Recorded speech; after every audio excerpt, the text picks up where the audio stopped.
Saya berdoa untuk keselamatan kami bertiga dan semoga kami menemukan puncak. Tidak lama berjalan, entah mungkin saya sudah mulai kelelahan. Saya melihat sosok laki-laki berambut pendek, berbaju putih, dengan celana hitam, dan menggunakan sepatu gunung. Selamat malam, selamat sore, selamat siang, atau selamat pagi. Apa kabar kalian semua? Semoga kalian dalam keadaan baik-baik saja. Berjumpa lagi bersama mahasiswa siluman yang kembali hadir dengan cerita-cerita para pendaki. Dalam video kali ini, kita akan menceritakan kisah pendakian Gunung Cikuray, Jawa Barat yang terjadi sekitar tahun 2015 yang dialami oleh 3 pendaki, di mana dalam pendakian ini mereka disesatkan dan melewati jalur yang sama selama 5 kali. Untungnya, ada sosok pria misterius berbaju putih yang menunjukkan jalan, sehingga pendaki ini bisa selamat dan sampai ke puncak. Jadi bagaimana kisah lengkapnya? Langsung saja ke cerita. Tapi sebelum lanjut, jangan lupa untuk like, share, dan subscribe channel Mahasiswa Siluman, dan aktifkan tombol notifikasinya untuk mengikuti video terbaru dari kami. Pasang earphone-mu dan luangkan waktumu. Siapkan tempat dan posisi yang nyaman. Dan selamat mendengarkan.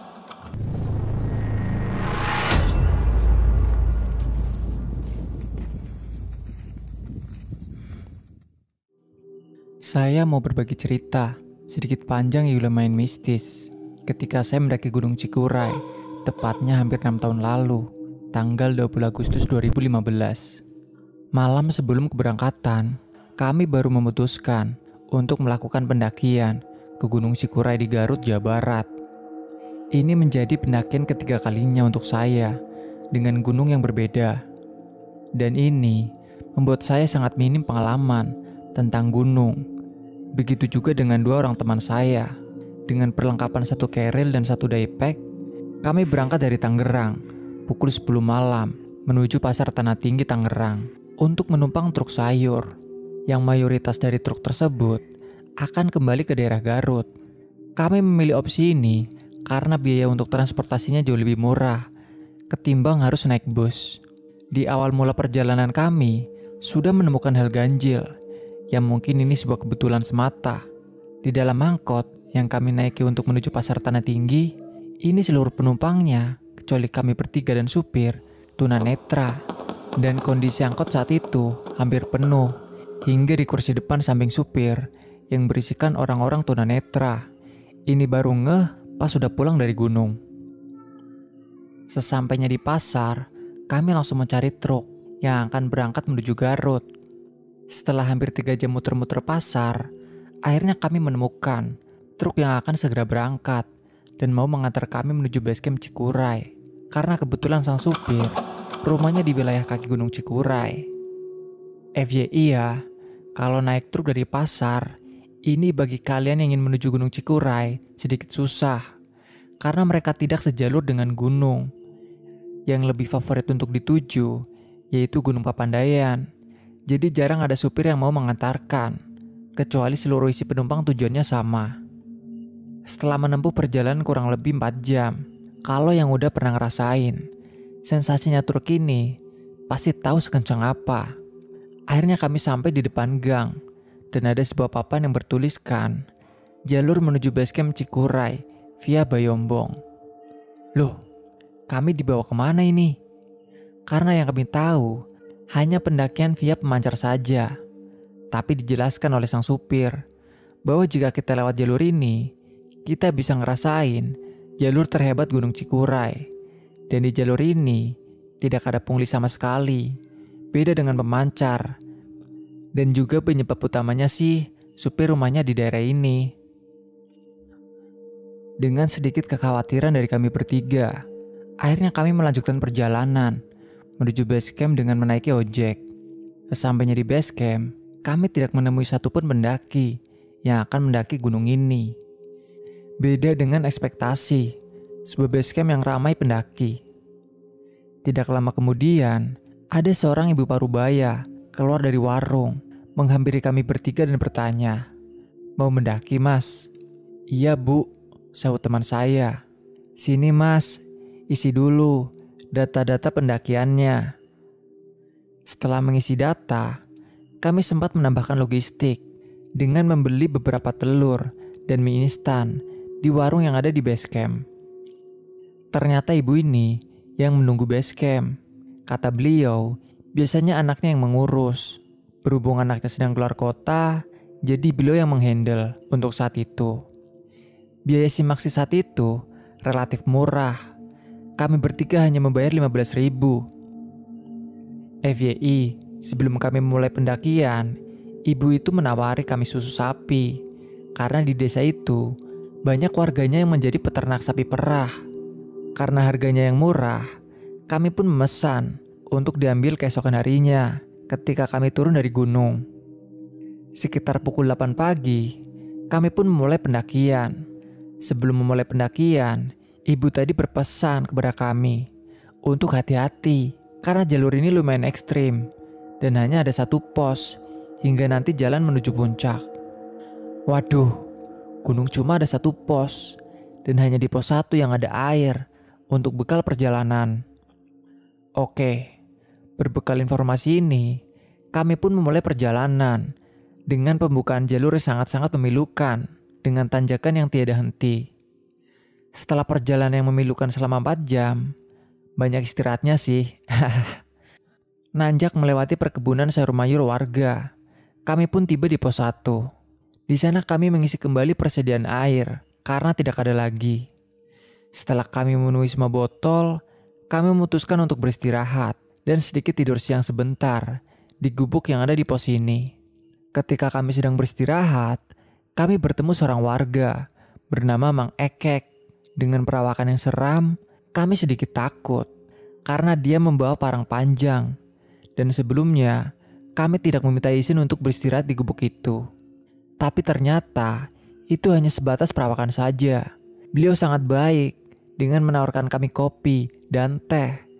Dan kami dibekali kembali informasi untuk jalur yang kami lewati ini. Salah satu pesan yang teringat itu, Mang Ekek menyampaikan, ketika nanti sudah bertemu pertigaan yang mempertemukan jalur Cinta Negara dengan Bayombong menuju puncak, berarti puncak sudah sangat dekat. Atau estimasi berjalan sekitar 15 menit. Setelah kami beristirahat kurang lebih 2 jam, kami pun melanjutkan perjalanan. Sesuai cerita si supir truk, ibu penjaga base camp, dan Mang Ekek mulai memasuki hutan. Jalur ini benar-benar ekstrim. Kami pun tertatih-tatih mendaki gunung ini. Dan ini awal mula kejadian-kejadian ganjil yang terjadi pada kami. Saat itu, waktu menunjukkan pukul 5:30 dan terdengar suara dari masjid. Jadi kami memutuskan untuk berhenti sejenak, menyiapkan penerangan. Dan bodohnya, ternyata kami hanya membawa 1 headlamp dan 1 senter yang sangat kecil. Padahal kami bertiga. Jadi penerangan kami sangat minim saat itu. Jangan ditiru ya. Dan kita baru ingat kalau kita belum berdoa sebelum pendakian. Jadi kami berdoa setelah setengah perjalanan. Ini juga jangan ditiru lagi. Karena ini pengalaman pertama saya. Saya berbicara pada teman saya. Akhirnya gue ngerasain juga naik gunung malam. Tinggal naik pas hujan aja yang belum. Entah apa penyebabnya, tidak lama saya berucap, mulai berasa rintik-rintik gerimis turun. Padahal saat itu musim panas dan terjadi kasus beberapa gunung mengalami kebakaran karena panas yang parah. Tapi herannya, di sini tiba-tiba gerimis. Saat itu teman saya bilang, "Hayo lo, omongnya kan gak bener, dikasih hujan beneran." Saya mulai sedikit cemas karena kami tidak ada membawa jas hujan karena lupa. Dan saya dalam hati berucap, minta maaf jika ada kesalahan dalam berucap. Dan setelah berjalan cukup jauh, akhirnya gerimis ini berhenti. Beruntung gerimis ini tidak membuat kami basah. Ketika waktu menunjukkan jam 8, kami belum juga menemukan pertigaan yang tadi diceritakan. Kami pun mulai terheran karena estimasi pendakian di sini hanya 8 jam dari base camp. Karena justru jalur ini jalur tercepat dari seluruh jalur Gunung Cikuray. Kami masih optimis, mungkin karena kami terlalu lama beristirahat Di gubuk pos 1 tadi, akhirnya estimasi waktu kami meleset. Setelah berjam-jam berjalan lama, kami akhirnya menyadari ada yang aneh, seperti melewati jalur yang sama. Karena kami merasa melewati sebuah batang kayu besar itu sudah lebih dari 5 kali. Dan setelah dipikir-pikir, itu batang kayu yang sama. Jadi kami pun memutuskan untuk berhenti dan beristirahat dengan menyeduh mie instan untuk penambah stamina karena kami bertiga sudah sangat lelah. Saat itu, waktu sudah menunjukkan pukul 9:30 malam dan kami kembali melanjutkan perjalanan. Sebelum melanjutkan perjalanan, kami menyempatkan untuk berdoa kembali. Setelah tidak jauh berjalan, akhirnya kami menemukan pertigaan yang diceritakan tadi. Alhamdulillah, ucap saya. Kami memutuskan untuk istirahat kembali, karena menurut info, puncak sudah sangat dekat dari sini. Tapi sayangnya, semua hanya seperti bualan saat itu. Kami melanjutkan perjalanan, hampir 2 jam dari titik pertigaan itu, dan kami tidak juga sampai di puncak. Karena saat itu jam sudah menunjukkan hampir jam 12 malam, teman saya pun memutuskan untuk tidak melanjutkan perjalanan karena sudah sangat lelah. Tapi karena informasi gunung ini sangat seram dan banyak babi hutan, kami urungkan untuk mendirikan tenda. Karena sepanjang perjalanan, baru kali ini menemukan tanah landai itu pun sangat kecil dan posisinya yang sangat persis dekat jurang. Dengan semangat yang hampir putus, saya berdoa untuk keselamatan kami bertiga dan semoga kami menemukan puncak. Tidak lama berjalan, entah mungkin saya sudah mulai kelelahan. Saya melihat sosok laki-laki berambut pendek, berbaju putih, dengan celana hitam dan menggunakan sepatu gunung. Saya sempat takut karena sepanjang perjalanan dari base camp, kami tidak menemukan satupun pendaki. Tetapi sosok ini tidak terlihat seperti pendaki karena dia hanya sendirian dan tidak membawa keril ataupun daypack. Dia hanya berdiri membelakangi saya saat itu, dan posisinya pun cukup berjarak dengan saya. Dengan menguatkan hati, saya memberanikan diri untuk berjalan maju. Karena semenjak perjalanan, saya menjadi orang di paling depan untuk membantu teman saya yang kesulitan. Saat itu entah apa yang saya pikirkan. Saya bilang ke teman saya untuk berhenti dan membiarkan saya untuk berjalan lebih dahulu, agar teman saya yang membawa keril bisa beristirahat kembali. Ketika saya hendak menghampiri sosok tersebut, tiba-tiba sosok itu menghilang. Tepat persis ketika saya sedang nunduk untuk memanjat akar. Saya berjalan cukup jauh dan kembali melihat sosok itu berjalan tidak jauh di depan saya, seperti ingin menunjukkan jalan. Saya yang sudah mulai putus asa ini pun akhirnya mengikuti sosok itu dengan sambil membaca ayat kursi yang saya ulang berkali-kali dan sambil berdoa semoga saya berhasil menemukan puncak. Setelah berjalan lebih dari 15 menit dengan mengikuti sosok tersebut, sampailah saya di sebuah celah yang menanjak untuk menuju puncak. Dan saat itu terlihat sebuah pohon yang terikat bendera merah putih. Dalam hati saya sangat bersyukur. Akhirnya saya menemukan puncak yang kami tunggu-tunggu. Karena saya tidak berani menuju celah itu karena takut ada jump scare. Saya memutuskan untuk menunggu teman saya yang masih di belakang. Saya berteriak senang, "Bang, puncak bang!" Karena jarak kami yang tidak terlalu jauh, suara saya terdengar dan teman saya menyaut, "Oke, tunggu.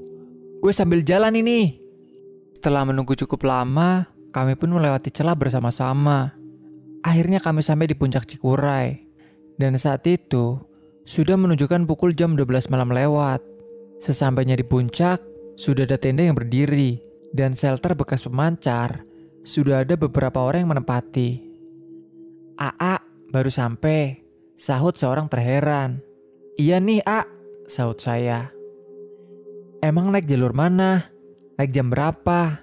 Kok berani naik malam gini?"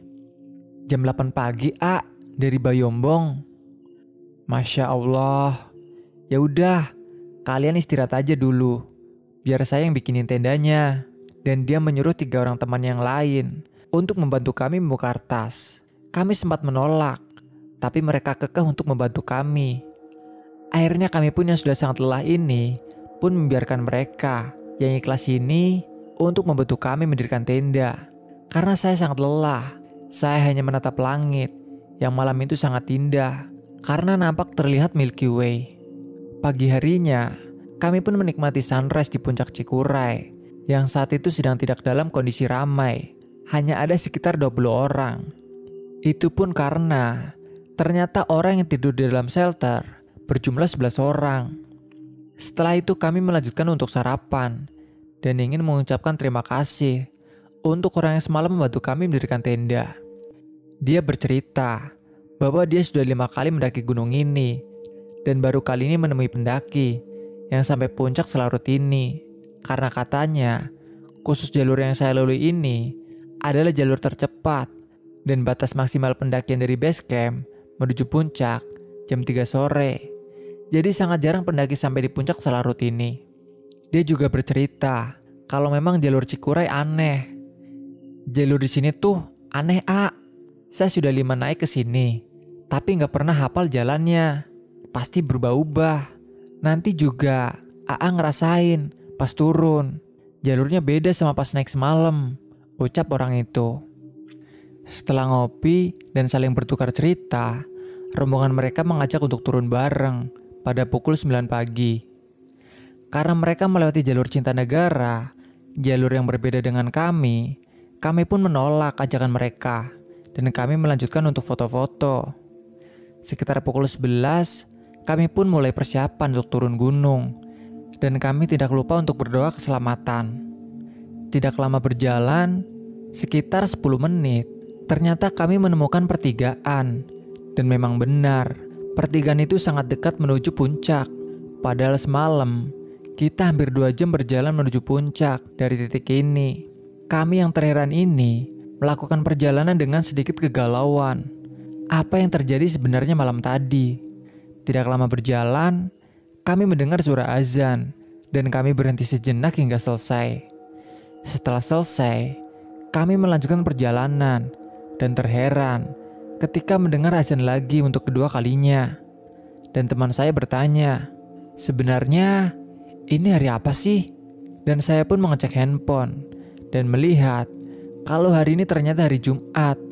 Kami bertiga benar-benar lupa hari dan tidak tahu kalau semalam itu malam Jumat. Pantas saja banyak hal aneh. Waduh, Jumatan nih bang. Pantes, sahutku. Kami pun melanjutkan perjalanan setelah azan berhenti. Dan sekitar pukul 2, kami sudah sampai di pos 1 dan nongkrong dengan Mang Ekek. Mungkin kondisi kita sudah ingin turun. Barulah si Mang Ekek ini menceritakan hal-hal aneh yang sering terjadi pada pendaki yang lewat jalur ini. Bahwa sering terjadi pendaki yang hilang dan tidak diketemukan lagi. Bercerita juga tentang mitos Gunung Cikuray yang dililit oleh seekor siluman ular yang sangat besar yang melilit gunung ini. Dan mitosnya, jika ular itu melepaskan lilitannya, Gunung Cikuray akan terjadi bencana longsor yang sangat parah. Dan dia menanyakan, kita melihat ular atau enggak? Ternyata salah seorang teman saya melihat seekor ular kecil yang mati. Dan si Mang Ekek ini bilang kalau biasanya itu sebuah pertanda. Dan setelah ngobrol panjang lebar tentang misteri-misteri gunung ini, pukul 5 sore kami turun menuju base camp. Dan sampai di base camp pukul 6 sore. Jadi perhitungan estimasi mendaki gunung ini saat naik hampir 14 jam dan turun hanya 4 jam. Aneh banget sih. Suatu kondisi yang tidak masuk akal. Pesan saya, jaga ucapan, karena ini menjadi pengalaman besar saya untuk menjaga ucapan dimanapun kita berada. Terutama ketika kita berada di alam, khususnya gunung. Serta jangan lupa untuk berdoa agar dipermudah perjalanan kita. Dan terpenting juga, jangan lupa hari dan meninggalkan ibadah. Sekian cerita ini, terima kasih. Jika kalian punya cerita seram atau mistis seputar pendakian yang ingin kalian bagi, atau yang ingin tampil jadi narasumber kami, kalian bisa kirim cerita kalian melalui DM Instagram atau hubungi kami melalui email yang tertera di bawah. Semoga video ini menghibur dan bermanfaat. Sampai jumpa di video kami selanjutnya. Salam Lestari, mahasiswa Siluman.